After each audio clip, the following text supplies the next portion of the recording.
Hello everyone, so this is Talking Hands, here today with a spoiler-free review for Alita Battle Angel. Directed by Robert Rodriguez and produced by John Landau and the legendary James Cameron, it is actually based on a Japanese manga by Yukito Kishiro. Sorry if I'm butchering that name. That was actually released back in the 90s. Alita Battle Angel takes place several hundred years in the future. Most of the Earth societies were destroyed in a great war they call the Fall. There's basically one large city left, Zalem, which is a floating city, literally the big city you see floating in air in the trailers and in the posters. And underneath is what is called Iron City. It's the whole upper and lower class separation taken literally. In the center of Iron City is the scrapyard where Zalem dumps all of their industrial garbage. The first character you meet in the movie is Dr. Ito, played amazingly by Christoph Waltz, who is like a cyber doctor, where he is like a doctor before mechanical or cybernetic parts. See, in this future, people have all kinds of crazy cybernetic body parts, or even entire robot bodies controlled by their human brain. It's a normal thing. It's not like other movies and stories where only like fighters or bandits have robot parts. You see farmers with robot arms, a street artist playing guitar with robot arms, a guy with wheels instead of legs that glide around instead of walking, etc. Things like that. But also, you do have what you would expect, like bandits with blades for arms and things like that as well. Well, the movie opens with Dr. Ito scavenging the scrapyard for thrown away cybernetic parts that can still be used. While looking through the scrapyard, he finds the upper torso and head. No arms, no legs, just the torso and head of what appears to be a young female cyborg. When he scans it, he's surprised to find that she's still alive, so he takes her back to his clinic and rebuilds her. This character, Alita, is played by Rosa Salazar, another amazing performance in this movie. Her and Christoph Waltz couldn't have been better in my opinion. The the beautiful veteran actress Jennifer Connelly, Mahershala Ali, Jackie Earle Haley, and newcomer Keean Johnson make up the rest of the main actors in this movie. Alita wakes up not having any memory of her past, so while obviously she has a past, she is basically a child discovering everything for the first time. And of course, from the trailers, you see that one of these things she discovers is that like, she's an amazing fighter with amazing abilities. So that's the setting. If I go too much further into the plot, I will start getting into spoiler territory. So I'm just gonna stop there. Let's get to what I thought about the film. Well, the simplest way for me to express this is to tell you that as of me making this review, I've already seen the movie 3 times. Yeah. And honestly, if somebody wants to go watch it tomorrow, I'm more than happy to go and watch it a fourth time. It was that good for me. Let me tell you why I think it captured my heart the way it did. For me, the most important thing for a movie to get right are the characters. I think a movie can have the most intricately written plot and the most interesting story and twist, but if the characters are bland or unrelatable, I find it hard to enjoy it. That's mainly my problem with movies of this theme that other people seem to enjoy, like District 9, for example. Well, when it comes to the characters, this movie freaking nails it, like, primarily with Alita and Dr. Ito. Dr. Ito in this movie is like this totally lovable father figure looking after Alita as if she is his own child. And then we have Alita, which is so cute and innocent on one hand, but so strong and powerful on the other. And then tying those two halves together is a heart of gold, which makes the character so completely lovable.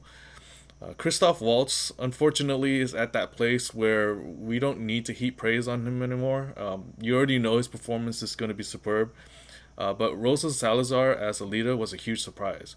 Her character is actually pretty much completely CGI, but it is played by Rosa Salazar, using what they call performance capture. Basically, it doesn't only capture her body movements like standard motion capture, she also wears this contraption that records her face with 2 high-definition cameras to actually capture all of her facial expressions as well.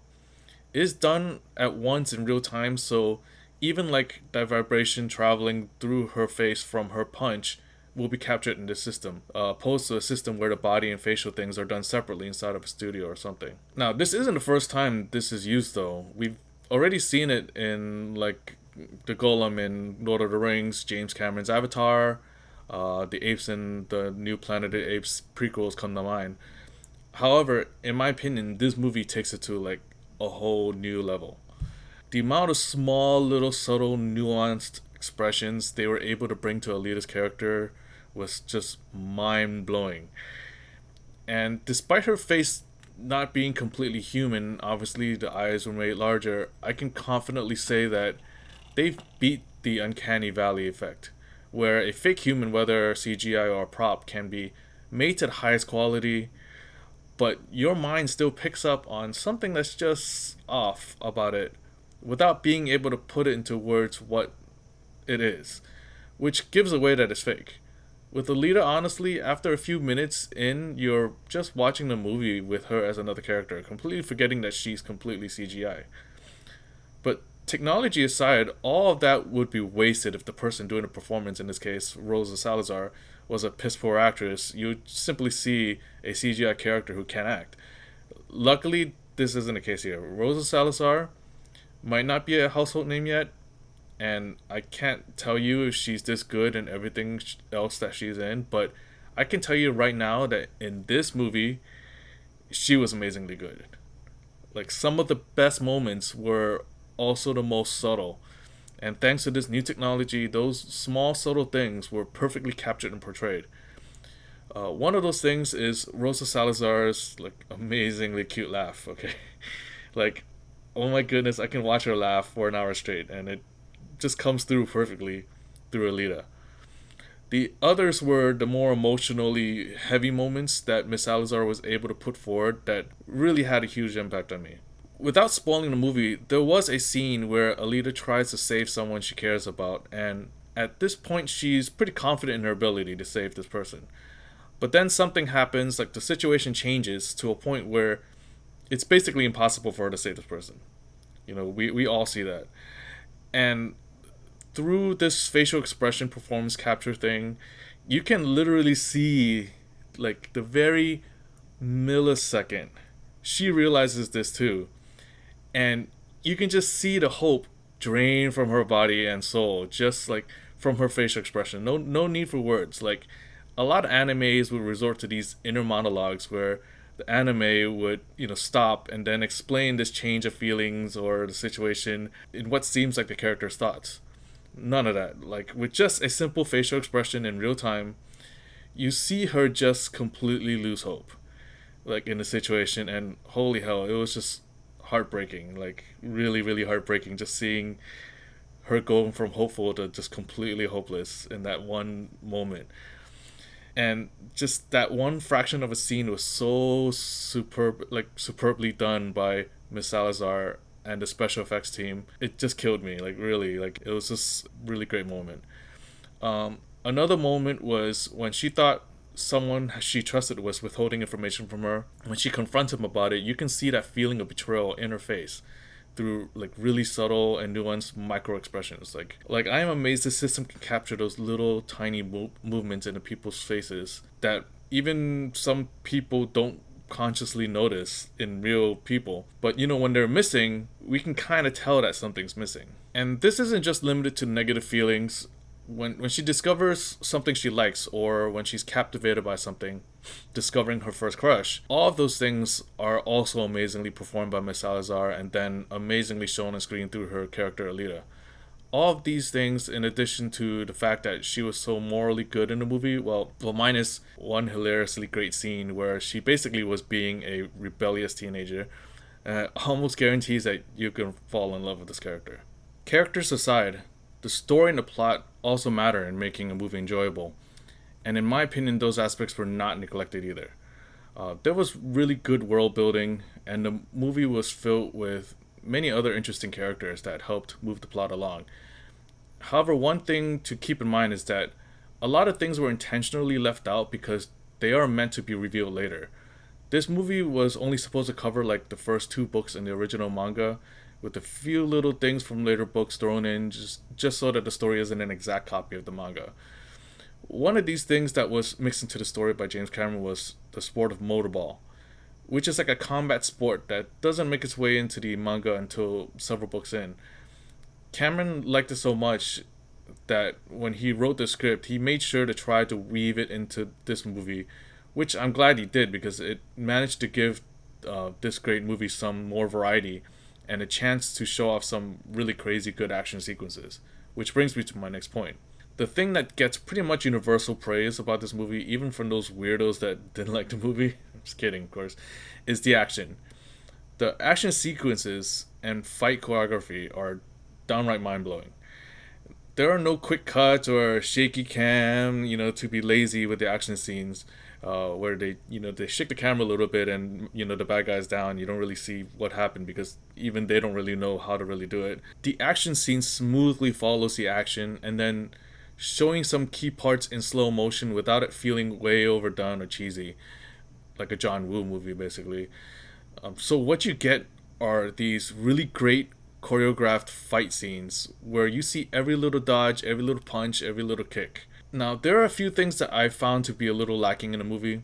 The biggest thing is that Mahershala Ali's character, Vector, seems to be way too shallow for that actor. Like, they could have really made him more layered, like some of the other characters, or even made him more menacing, but in the end, he felt almost disposable. Another is that I felt the backstory between Dr. Iru and Skrein, played by Jennifer Connelly, should have felt more important as well, but it was kind of just mentioned in passing almost. And we all have our opinions, but some of the negative things others have mentioned, I just want to quickly address here. First is the elephant in the room, her eyes. I think that sparks more conversation than anything else. Yes, in a way, it was just an art style they chose to use as a little wink to the manga. But overall, they made it much more than that. And I disagree with those who say that it is out of place in the world. Seriously, we're introduced to a world where people can have all kinds of cybernetic things. I've mentioned some in the beginning. People with 3 arms, blades for arms, a body more like a little hot rod with wheels than a humanoid figure. Like seriously, there seems to be endless ways people have found to modify their bodies, and larger eyes are the things that finally makes it off-putting and unbelievable. Come on. I mean, there's a reason why the characters in the movie never mentions it, because they're used to seeing things that are different, in this world. Also, they don't expressively explain the big eyes, but the movie does show something that shows that the eyes have some significance. I don't want to say more because I don't want to spoil anything about the movie. The other thing I hear a lot of negative things said about is the relationship she develops with the character Hugo, played by the newcomer Keean Johnson. Now, on the one hand, I can understand where they're coming from. When you watch the movie, most likely you'll also see that her love isn't earned. Like, I don't know if I'm just jealous, but he doesn't at all deserve the amount of love and devotion Alita gives to him. But the reason why I don't count this as an actual weakness in the plot is that, come on, it's realistic. How often do you see good girls falling for guys that just don't deserve it? Remember that besides giving people royal beatdowns, Alita is new and naive to everything else, including love. She falls in love with the wrong person, like a young person is likely to do. So for me, I didn't mind this, but as undeserving as this love is, the movie perfectly portrays Alita's emotions towards him in every scene. So even the bad is handled well, in my opinion. Overall, this movie was a huge surprise to me, and a movie I'm really glad I decided to watch. Like I've said, I've already seen it 3 times, and it's amazing every time.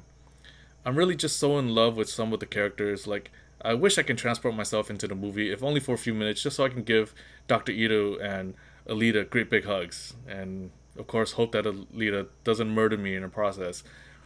And part of the reason why I really don't mind watching this over and over again is that I really love just seeing them. Like, their father-daughter interactions put a huge smile on my face every time I've seen it. It just warms my heart and makes me so happy to see it. I definitely wish that positive word of mouth and positive audience reviews of this movie will be enough to push it to become successful, because I really do want to see a sequel to this made. Anyway, now you know how much I love Alita Battle Angel, and if you haven't seen it yet, I really hope you give this movie a chance and go see it. If you enjoy it, please spread the word. Help make this movie a success. And if you have any comments, questions, criticisms about my review, please post them below. Let me know if you agree with me or disagree with me, or if you have anything to add. Also, the obligatory subscribe to my channel message. Please do so if you enjoyed this and want to see more. Thank you for watching. Now, go watch Alita.